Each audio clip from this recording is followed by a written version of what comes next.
Bueno, gracias por estar una vez más. Eh, Le agradecemos a Dios por la oportunidad que nos da de encontrarnos, reunirnos para estudiar su palabra.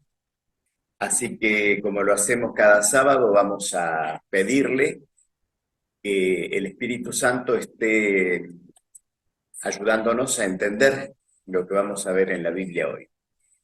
Así que los invito a hacer una plegaria. Padre nuestro que estás en el cielo, te agradecemos, Señor, porque en tu misericordia has permitido que estemos esta tarde preparados, listos para estudiar tu palabra, y por eso rogamos la asistencia del Espíritu Santo, para que Él pueda ayudarnos a entender lo que quieres enseñarnos a través de ella. Querido Dios, te pedimos esto en el nombre de Jesús. Amén. Bueno, el sábado pasado han estudiado un tema pero muy importante. Eh, la Biblia, en la lección que estudiamos el sábado, nos enseñó cuál es el origen del mal, del pecado, del dolor, de todo aquello que marca momentos difíciles, sinsabores, tragedias en la vida nuestra y de todo ser humano. Y traigo esto a colación, lo del sábado pasado, porque esta semana encontré una noticia que me hizo acordar inmediatamente en la lección del sábado pasado. Hay un cantante mexicano, tal vez alguno lo conozca, yo no sabía de él, Cristian Nodal, lo nombro por si alguno sabe de él, que en una entrevista habló del nacimiento traumático de su hijita, que pensaban que no iba a sobrevivir, que fue en septiembre, pero recién ahora él lo dice. Y en un momento él cuenta lo que dijo ahí en ese momento de crisis. Él dijo: Dios, nunca te pido nada, pero por favor no me hagas esto, pensando que su hija murió. No me hagas esto. Está muy instalado en la mente de cada uno que si algo bueno nos pasa es Dios el que lo provoca, pero si es algo malo también. Por eso cuando ante la pérdida de una persona que queremos, que apreciamos, que decimos, ¿por qué Dios permitió, si era una persona tan buena, habiendo tantos sueltos por ahí que merecerían, no a él? ¿Por qué Dios? Bueno, cada vez que nos sintamos tentados a pensar que el origen de la tragedia que nos cruza es provocada por Dios, recordemos la lección que estudiamos el sábado pasado. Dios creó todo perfecto y su plan es que todo funcionara en forma perfecta. Hasta que aparece alguien que se convierte en el enemigo de Dios y que es el que provoca todos los males, las tragedias, los sinsabores. El causante de esto es el diablo, no Dios. Pero también hemos visto que el diablo toma posesión de este mundo cuando el que había sido puesto como mayordomo de este mundo, que era Adán, cede al pecado y le entrega entonces al diablo el dominio de este mundo.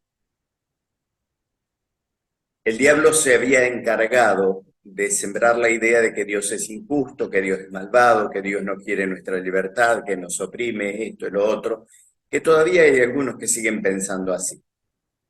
De modo que el Señor podría haber destruido al diablo inmediatamente y no lo hizo. No lo hizo. Porque Él quería respetar algo muy preciado que nos dio no solo a los seres humanos, a los ángeles también, y seguramente habrá habitantes en otros mundos, no sabemos, pero es muy probable que sí, que también tienen el mismo don que tenemos nosotros, la libertad de elegir. Pero para hablar de libertad de elegir, hay que conocer eso que uno va a elegir. Entonces Dios permitió que el diablo desarrolle sus planes para que todos los que miramos podamos decidir quién es quién. Dios entregó a su Hijo en un acto de amor infinito para salvarnos. El diablo lo único que quiere es nuestra destrucción. Y encima acusa a Dios como el provocador de los males. Este plan, el diablo podrá desarrollarlo por muy poquito tiempo más, de acuerdo a lo que la Biblia nos enseña. El diablo ya fue derrotado en la cruz. Y pronto Jesús va a volver, ya lo vamos a ver en la próxima lección, y terminará con la acción del diablo.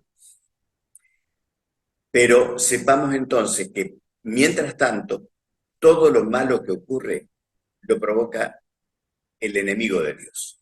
Y enemigo nuestro también, obviamente.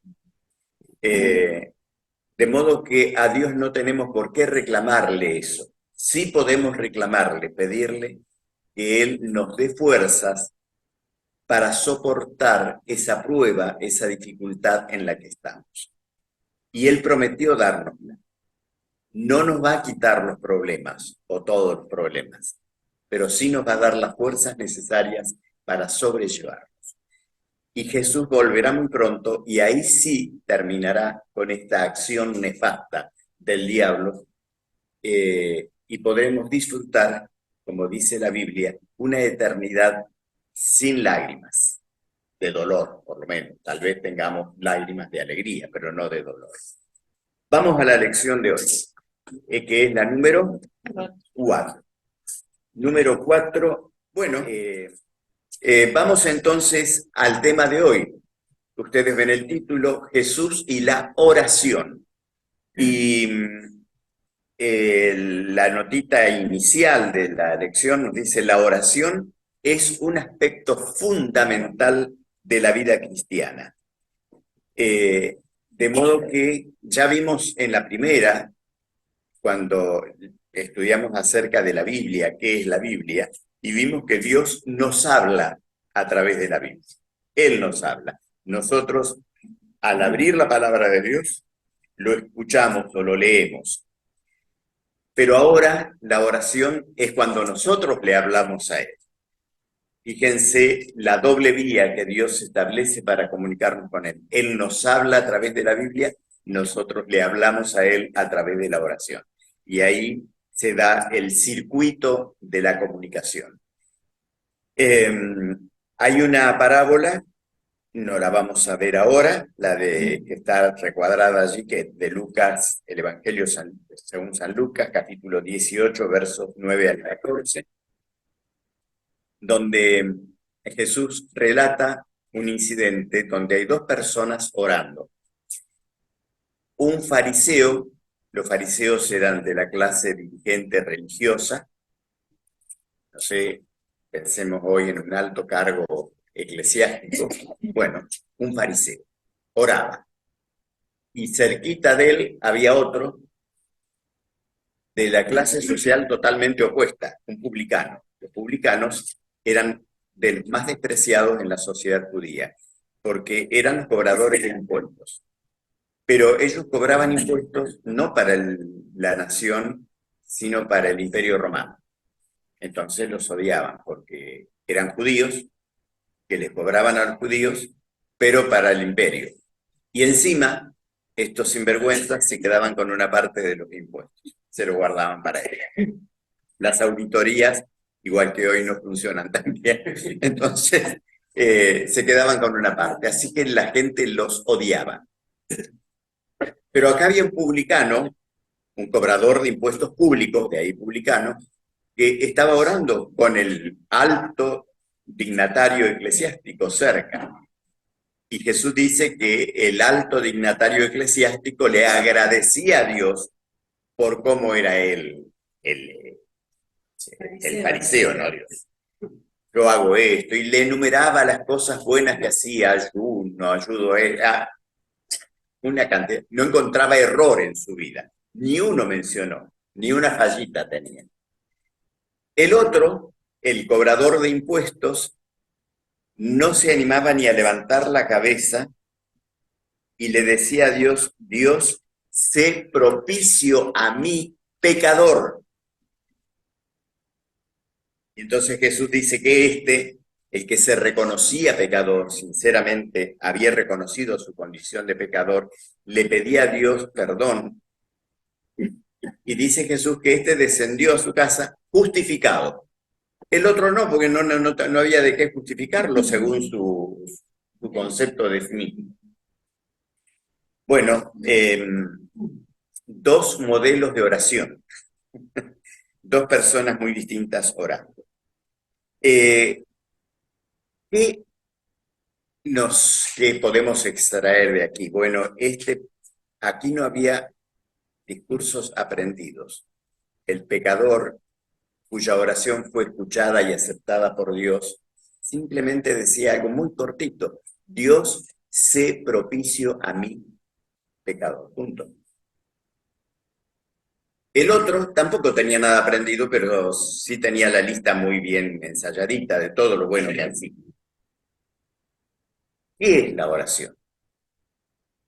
¿Qué nos enseña la Biblia sobre la oración? Y acá tenemos no sé cuántos textos que los vamos a repartir.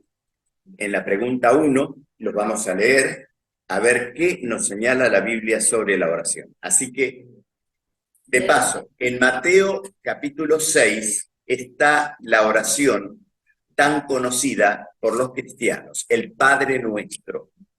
Ahí está, porque ¿quién dejó ese modelo de oración? Jesús.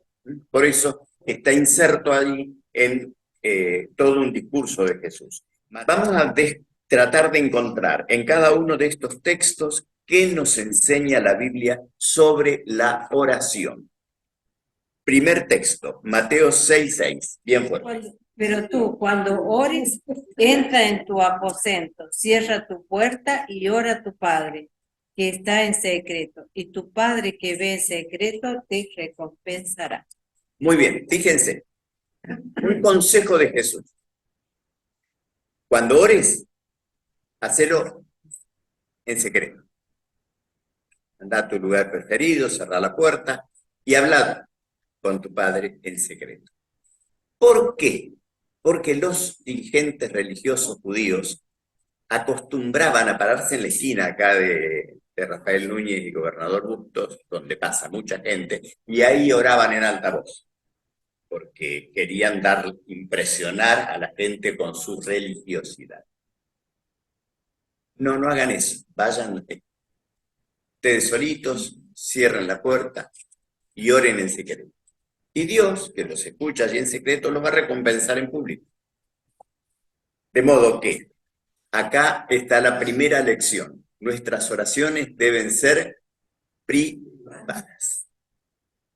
No voy a decir secretas, privadas. ¿No podemos orar en público? Sí, hace un ratito yo hice una oración acá en público, pero no me puse a orar por mi perrito que está enfermo, por mi vecino. No, las cosas personales en la oración privada. En una oración pública, aquellas cosas que, bueno, interesan a todos los que están allí. ¿Vamos bien hasta acá? La oración entonces que vale es la oración privada. Juan 14, 13 y 14. Todo lo que pidáis al Padre en mi nombre, lo haré, para que el Padre sea glorificado en el Hijo. Si algo pedís en mi nombre, yo lo haré. Bueno, acá Jesús nos dice que cuando le pedimos algo al Padre, tenemos que pedírselo en nombre de Él, de Jesús. Aquellos que pudieron o que recuerdan cómo oré hace un ratito, siempre al cerrar la oración acostumbramos a decir, en el nombre de Jesús.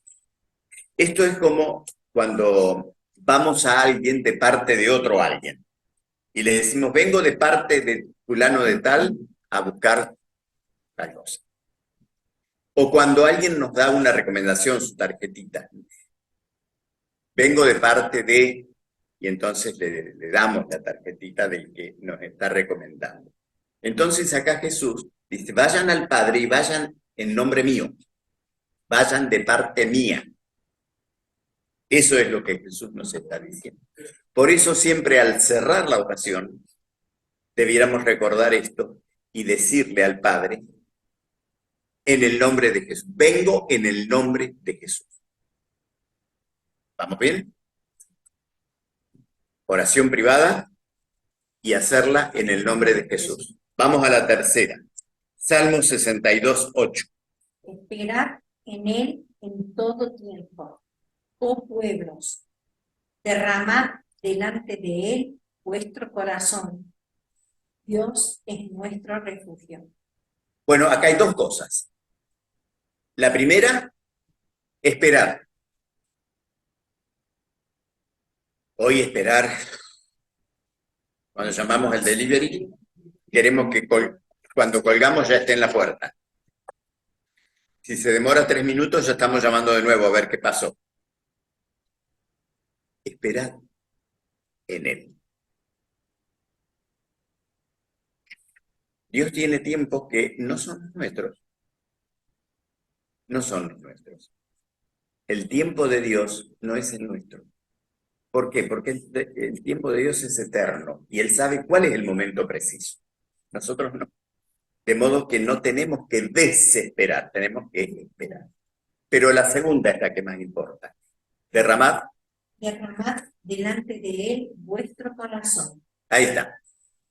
Derramar el corazón. Hablar con absoluta espontaneidad y sinceridad. No derramamos absolutamente si yo aprendo de memoria un texto. Porque no es mío. Es de alguien que lo escribió y yo lo memoricé. ¿Está mal eso? No. Pero no es mío, no estoy derramando nada. Y acá está la gran diferencia entre rezar y orar. Cuando yo rezo, estoy repitiendo algo que no es mío de memoria. Cuando oro, derramo mi corazón. Digo algo que es mío y es espontáneo. Rezar no está mal. Si lo que digo yo lo entiendo, lo siento y lo puedo hacer mío. Pero ante estas dos posibilidades, ¿cuál valdría más? Las dos valen, pero ¿cuál vale más? La de la oración, porque ahí puedo derramar mi alma, mi corazón. Porque a lo mejor el texto hecho por otro no contiene lo que yo estoy pasando o quiero contarle a Dios. Ni siquiera, cuando Jesús da el Padre Nuestro, ni siquiera Él pide que se lo aprendan y lo repitan. Nunca en la Biblia nos dice que tenemos que repetir el Padre Nuestro. ¿Está mal repetirlo? No está mal. El Padre Nuestro fue dejado por Jesús como un modelo. Ya vamos a ver qué encontramos ahí para que nuestras oraciones sigan ese modelo. Nada más. Nada más. Cuando tengan observaciones, preguntas, háganlas. Avanzamos. Primera carta a Timoteo, del apóstol San Pablo, capítulo 2, verso 1. Ante todo, insto a que se hagan rogativas, oraciones, peticiones y acción de gracias para todos nosotros. Bueno, dos cosas aparecen acá como troncales en este texto. El apóstol Pablo nos dice que hagamos. Peticiones y acciones de gracia. La oración sirve para pedirle a Dios, pero no nos olvidemos de agradecerle. Porque para pedir somos mandados a hacer. Pero para agradecer no nos sale tan fácil.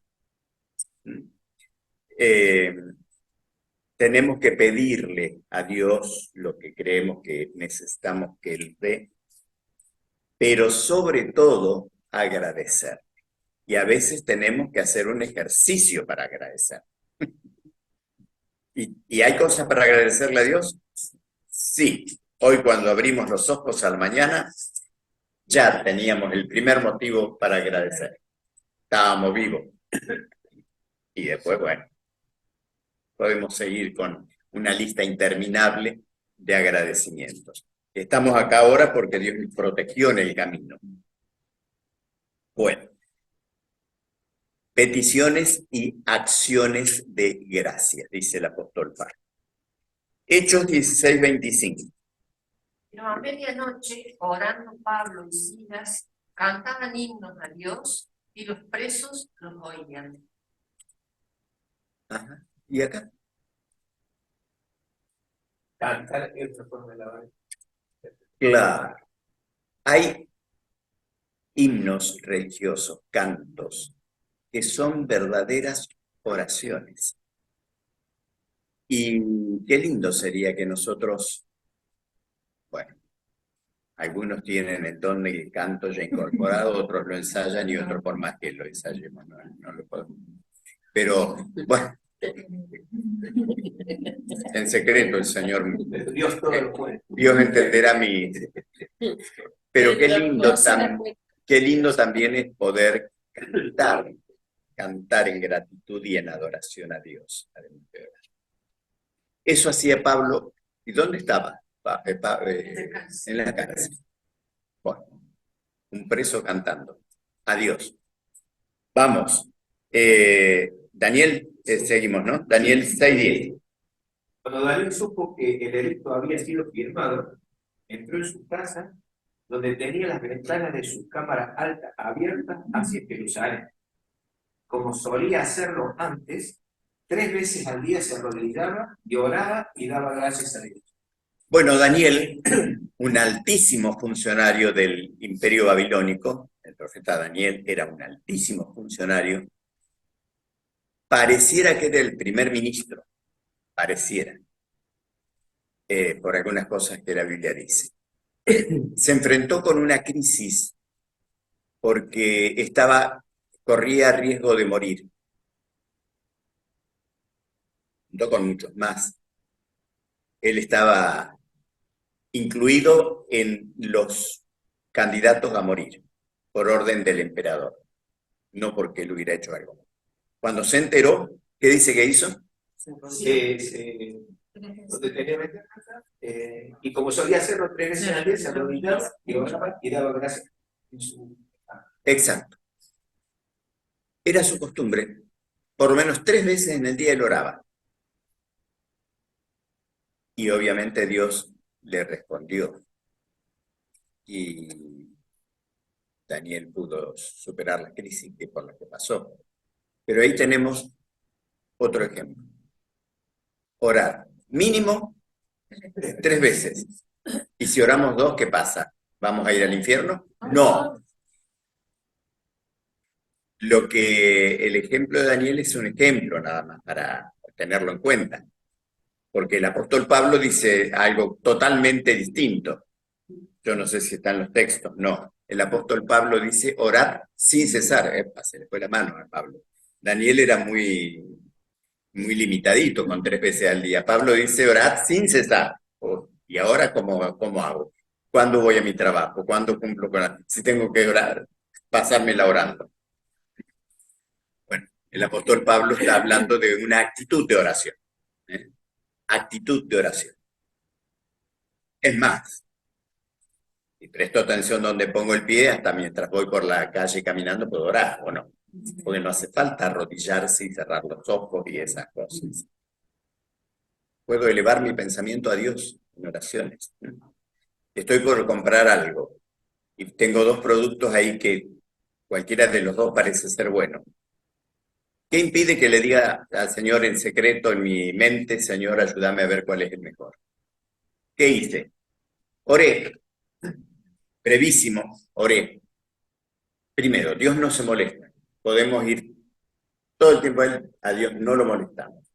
Puede haber cosas que no veamos la necesidad de orar, pero en todo detalle donde nosotros pensemos que el Señor nos tiene que asistir, no dudemos en ir, porque Él está con la línea abierta las 24 horas del día de los 365 días del año. Y algunos consideran que en esta situación yo lo puedo resolver solo, con los riesgos que implica que por ahí nos equivoquemos. Si vemos que podemos estar equivocándonos, no hay nada de malo en pedirle al Señor, pero cada uno juzga si es justificable o no buscar al Señor en oración. Pero repito, ¿cuántas veces vamos a comprar algo, como dije recién, y no tengo claro cuál es el que me conviene? Y no hay nada malo pedirle, Señor, ¿cuál de estos dos pares de zapatos? Bueno, si es una señora se lo va a comprar a los dos, pero va a resolver fácil el conflicto, se los compra a los dos. Pero una cosa tenemos que tener en cuenta, Dios no es un médico ni un abogado, porque al médico vamos cuando, y al abogado lo mismo. Cuando lo necesitamos, si no lo necesitamos, no vamos, menos al abogado, porque nos va a sacar muchas cosas. No, Dios no es ni médico, aunque sana, el mejor de todos los médicos. Y no es abogado, aunque es el mejor de todos los abogados. Pero debemos ir a Él, yo no sé si está en esta lección, pero hay una autora que dice que debemos ir a Dios como a un amigo. Y a los amigos les contamos cosas importantes y les contamos tonterías, ¿o no? Sí. Sí. Una confianza con los niños, habla con su padre. Ahí está. Entonces, no nos retasiemos, porque a Dios no le molesta nuestra oración. Pero cada uno determina si tiene que ir a orar o no. Pero Dios se complace en escucharnos, aunque le digamos una tontería. Vamos. ¿Dónde estábamos? ¿En Daniel? Daniel. 9, 4 y 5 no lo habíamos leído, ¿no? ¿Qué dice? Mira, Señor y Dios, ella hace esta confesión. Ahora, Señor, Dios grande, digno de ser reverenciado, que guardas el pacto de amor con los que te aman y obedecen tus mandamientos. Hemos pecado, hemos cometido iniquidad, hemos obrado limpiamente, hemos sido rebeldes y no hemos apartado de tus mandamientos y tus juicios. Bueno, acá lo encontramos a Daniel otra vez orando. Pero fíjense qué oración hace, ¿no? Una oración donde Daniel confiesa pecados, no propios, sino de su nación, de su pueblo. Pero de aquí sacamos también que en la oración nosotros podemos confesarle a Dios nuestros pecados. Los pecados que cometemos deben ser confesados a Dios. A una persona solamente si la hemos ofendido a la persona, ¿verdad? Si yo le robo a Susana este librito y al rato me doy cuenta que hice mal, se lo tengo que devolver, pedirle perdón a Susana y también pedirle perdón a Dios porque es lo que le hice a Susana. Pero solamente a la persona humana cuando la hemos ofendido, la hemos perjudicado. Y a Dios después todos nuestros pecados. Eso es lo que la Biblia enseña claramente. Mateo 7, 7 y 8. Sería, claro, que decimos no confesar nuestros pecados a otro ser humano. No, claro. A menos que sea contra ese ser humano. Mateo 7, 7 y 8 dice, pedid y se os dará, buscad y hallaréis, llamad y se os abrirá. Porque todo aquel que pide, recibe, y el que busca, halla, y el que llama, se le abrirá. Bueno. Acá este texto es maravilloso, es extraordinario, pero puede ser muy mal entendido. Jesús nos deja una promesa preciosa. Pedid y se os dará. ¿Cómo? Pero yo le he pedido cosas a Dios y hasta ahora no me las ha dado. Buscad y hallaréis. Y llamad y se os abrirá. Dios siempre responde, aun cuando no me da lo que le estoy pidiendo. Yo no sé los que tienen hijos cuando sus hijos eran pequeñitos y 10 minutos antes del almuerzo les pedían una golosina. Bueno, si ustedes eran más o menos sensatos, ¿qué hacían? No le daban. Ah, qué malo, padre, qué mala madre. Mari, que fue la única que respondió. ¿Por qué? ¿No lo quería su hijo? Sí, porque lo que su hijo pedía para ese momento no era conveniente. Pero ella le respondía. ¿Qué le decías? No. ¿Era una respuesta? Sí. Y Dios hace así con nosotros. Cuando le pedimos es oportuno, es el momento, nos lo da. Pero a veces lo que estamos pidiéndole, como nosotros no vemos mucho más allá de nuestra vista, Dios sabe que no nos conviene y nos dice no. Pero no respondió. Me pasa muchas veces. Te ha pasado. Y otras veces nos dice todavía no. Sí, te lo voy a dar, pero todavía no. Todavía no. Hay 3 posibles respuestas de Dios. Nos otorga lo que le pedimos en el momento.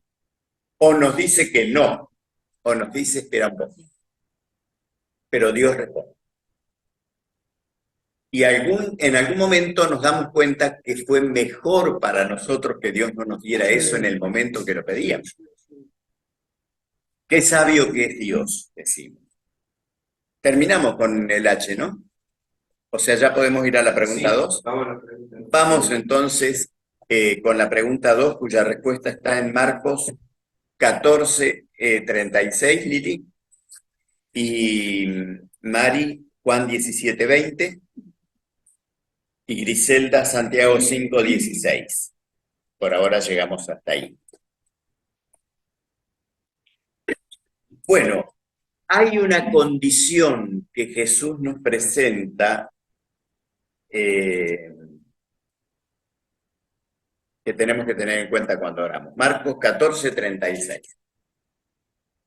Y decían, Abba, Padre, todo te es posible, aleja de mí este cáliz, pero que no se haga mi voluntad, sino la tuya. Bueno, acá Jesús estaba en el huerto del Getsemaní, momentos previos a su crucifixión. Una crisis terrible, terrible. Él sabía lo que se venía. Sabía que en poco rato llegaban sus verdugos. Sabía que venía Judas y lo vendía. Que iba a ser llevado ante los tribunales corruptos que lo iban, y un pueblo que iba a reclamar por su muerte, que iba a ser crucificado. Y como cualquier ser humano, Jesús quería pasar por eso. No. Y estaba angustiado. Angustiado. Gotas de sangre corrían por su rostro por la angustia a la que estaba sometido. Recordemos que Jesús era 100% hombre aquí en la tierra. Y él no quería pasar por eso. Por eso le dice a su padre, Padre, si es posible, ahórrame esto. Pero, ¿cómo sigue? Hágase tu voluntad, no la mía. Fíjense qué importante. Cuando oramos a Dios, le pedimos algo a Dios, no tenemos que ser como los niños caprichosos, ¿me lo das o me lo das? Le tenemos que decir, haz tu voluntad. Porque a lo mejor, como dijimos hace un ratito, lo que estamos pidiendo no es lo que nos conviene. Hágase tu voluntad. Y la voluntad del Padre era que Jesús tenía que morir. ¿Para qué? Para salvarnos. Si Él no moría, nos perdíamos todos.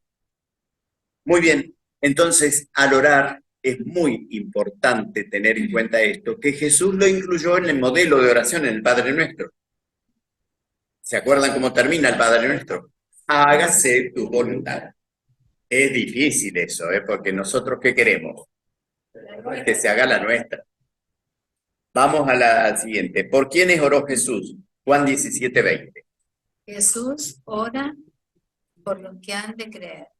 No ruego solamente por ellos, sino también por los que han de creer y por la palabra de ellos. Fíjense, ahí dice que no ruega solamente por los 12 que estaban cerca suyos, sino por los que van a creer. O sea que Jesús oró por mí, que 2000 años después iba a creer. Miren, qué maravilloso. Jesús oró por toditos nosotros. Qué bueno es que oremos por los otros, y sobre todo por los que todavía no creen, para que crean. Santiago 5:16, al seguir el ejemplo de Jesús, ¿qué debemos hacer? Por tanto, confesad nuestros pecados unos a otros y orad los unos por los otros, para que seáis sanados. La oración del justo es poderosa y eficaz. Tenemos que orar los unos por los otros. Y ahí cita una situación que es la de enfermedad. Tenemos que pedirle al gran médico que, si es su voluntad, sane a ese que tenemos delante de nuestro enfermo. Muy bien. Y tenemos una serie de versículos más que los vamos a leer rápidamente, no nos vamos a detener demasiado aquí porque algún texto como este de Santiago 5:16 aparece ahí, ya lo hemos leído, pero vamos entonces el primero, Mateo 5:44. Pero yo os digo, amad a vuestros enemigos, bendecid a los que os maldicen, haced bien a los que os odian y orad por los que os maltratan y persiguen. Bueno, faltan los anteojos. Orad por los que os maltratan. Ay, ¿y qué? Yo voy a orar, pero le voy a pedir a Dios que le mande un rayo. ¿Eso será? Bueno, Jesús dice que oremos por aquellos que no nos resultan simpáticos, que nos persiguen, que nos critican, que tenemos que orar por ellos y devolverles con bien. Vamos al siguiente. Marcos 14:38. Velad y orad, para que no entréis en tentación. En verdad, el espíritu está presto, pero la carne es débil. Estoy en una situación, estoy tan tentado a hacer esto, yo sé que no debo, pero cada uno le pone nombre a su tentación, cada uno sabe qué es lo que... Ahí dice, velad. Velad y No te orad. duermas. Y orad, No entres en tentación. para no caer en la tentación. Así que, ¿está mal tener tentaciones? No. Las tenemos a cada rato. Pero cuando tengo la tentación, sé que eso que quiero hacer no corresponde, ¿qué tengo que hacer? Orar. Y cuando oro, el Señor me responde y me hace olvidar de eso y pensar en otra cosa. Vamos con la siguiente. Sí, Hechos 6 y 7. dice, a estos presentaron ante los apóstoles, quienes orando les impusieron las manos. Versículo 7, la palabra del Señor crecía y el número de los discípulos se multiplicaba grandemente en Jerusalén. También muchos de los sacerdotes obedecían a la fe. Bueno, acá había gente que estaba conociendo la palabra de Dios y la oración por aquellos que están conociendo la palabra de Dios es fundamental. La acción de dar a conocer la Biblia sin oración no tiene muchos resultados, pero cuando damos a conocer la Biblia acompañado de la oración por los que están conociendo es muy importante. Después viene la intercesión por los enfermos, que ya la habíamos leído, y vamos al último, Marcos 11:25. Y cuando estéis orando, perdonad. Si tenéis algo contra alguno, para que también vuestro Padre, que está en los cielos, os perdone a vosotros vuestras ofensas. Yo no puedo ir a Dios pidiéndole perdón por mis errores, pero no perdonar al que me la hizo a mí. Tengo que tener actitud de perdón si quiero que el Señor me perdone a mí. Fíjense que en el Padre Nuestro Jesús dice, perdona nuestros pecados como nosotros, o sea, le estamos dando la medida a Dios en la que nos tiene. Perdónanos como nosotros perdonamos. O sea que si yo soy mezquinísimo para perdonar, y el Señor va a ser igual, porque le dije que me perdone a mí como yo perdono al otro. Eso ya es cuestión de él. Yo ya le pasé la pelota al otro. Yo le pedí perdón. Si el otro me perdona o no, eso es una cuestión de él. Pero lo importante aquí es que yo tenga actitud de perdonar. Y pretendo que el Señor me perdone a mí. Exacto. Exacto. Bueno, ahí tienen un rectángulo en naranjita, ¿lo ven? Sí. Hay 3 partes que en una oración debiéramos tener en cuenta y que Jesús nos la enseñó en el Padre Nuestro.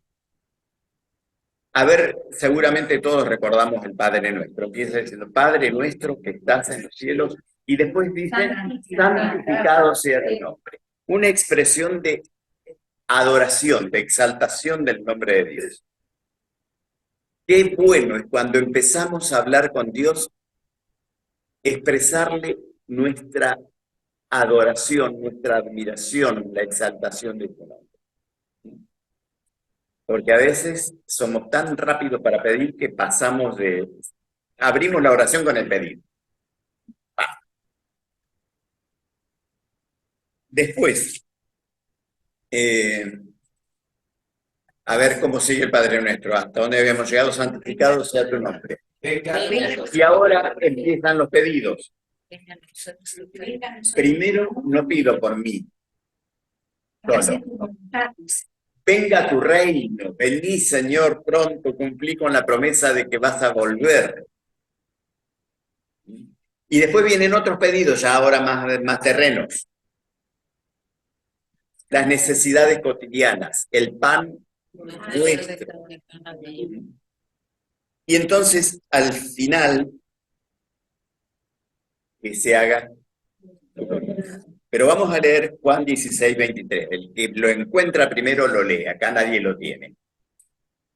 En aquel día no me preguntaréis nada. De cierto os digo, que todo cuanto pidáis al Padre en mi nombre, os lo dará. Bueno, la intercesión de Jesús, habíamos leído este texto. Jesús intercede ante el Padre por mí. Todo lo que le pidan en mi nombre, Él lo da. Al cierre está el compromiso de fe, que es muy personal. Al conocer más sobre la oración, entendí que es necesaria y que debo orar todos los días, individualmente y con mi familia. El que cree esto y lo quiere asumir como un compromiso de fe, bueno, ponga su nombre y en qué fecha está asumiendo este compromiso. Al dar vuelta a la hojita, tenemos los 7 textos para meditar cada día. Y recuerden que al leer el texto debo preguntarme, ¿qué dice Dios en este texto? ¿Qué me está diciendo a mí? No solamente lo que dice, sino lo que me dice a mí. ¿Y cómo le voy a responder a eso que me está diciendo a mí? Y después, bueno, todo lo que sigue a continuación, que ustedes pueden encontrar materiales adicionales en algunos lugares que allí están citados. Sí, recordemos que siempre hay cosas que le podemos pedir a Dios y debemos hacerlo, pero hay una parte que también podemos y debemos hacer nosotros, ¿verdad? Ese dicho tan conocido, a Dios orando y con el paso dando. Lo que nosotros podemos hacer, generalmente Dios no lo hace por nosotros. ¿Podría hacerlo? Sí. Pero la acción nuestra, la que está de nuestra parte, muestra el compromiso con lo que estamos pidiendo. quiero esto, quiero lograr esto, de modo que le voy a pedir a Dios, pero yo voy a hacer mi parte también, ¿cierto? Que algunos lo tienen tan en cuenta al hacer la parte de uno, que se olvidan de que Dios está dispuesto también a estar acompañando ese pedido. Sí. Y es como en todo vínculo. El vínculo con una persona se va acrecentando a medida que tratamos más a esa persona. O rompemos la relación porque es tóxica para nosotros, ¿no es cierto? Pero no confiamos de una totalmente todo en una persona. A medida que la conocemos a la persona, vamos acercándonos más, vamos abriéndonos más. Bueno, así es con Dios. Va a ser distinta la relación con Dios cuando recién la conocemos, la empezamos, a una relación que lleva años, ¿no es cierto? Porque es una relación entre dos personas, una humana y la otra divina. Y lo que logramos por nosotros mismos también es mérito de Dios, porque si yo pude hacer algo, es porque el Señor me dio la fuerza para hacerlo, la sabiduría para hacerlo. Es cierto, yo lo hice, pero con lo que recibí de Él. Y es la vida a la que estamos llamados todos, a dar testimonio de nuestra relación con Dios. Vamos a cerrar esta reunión y lo vamos a hacer orando. Padre, gracias porque hemos aprendido más acerca del vínculo contigo a través de la oración. Y gracias por dejarnos este recurso para acudir permanentemente a ti. Gracias por estar dispuesto todo el tiempo a escucharnos y a contestar. Te pedimos que nos ayudes a hacer de la oración una práctica cotidiana en nuestra vida. Te lo pedimos en el nombre de Jesús. Amén.